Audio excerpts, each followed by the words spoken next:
ये है कि मेरा ख्याल है कि जो भी हुकूमत आती है इलेक्शन के बाद जो है उनको सीरियसली बहुत करना पड़े कि ये जो रोल नैब ने अदा किया है तकरीबन 23-24 साल में, ये इसको रिव्यू करना है, ये नैब की जो एग्जिस्टेंस को रिव्यू करना है। लेकिन ये काम जो है ये उनकी हुकूमत करेगी इस इंटरिम दौर में। वो नैब की जो अमेंडमेंट्स थी आपकी, उनका क्या होगा? तो नहीं, देखें, अगर आप पूरी चीज़ को जो है रिव्यू कर रहे हैं तो फिर अमेंडमेंट्स का जो है वो नहीं रहना।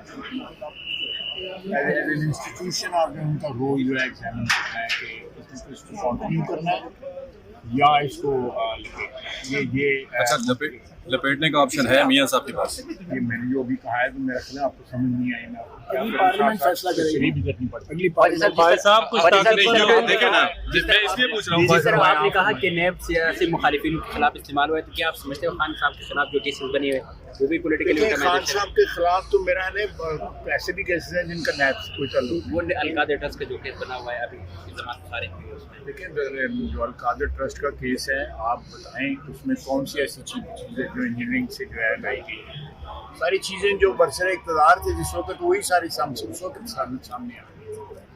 ज़मीन भी उसी वक्त दी गई, कैश भी उसी वक्त दिया गया, और बाकी जो उसके साथ जो लवाजमात थे वो उसी वक्त पूरे हुए थे जब बरसरे इक़्तिदार थे।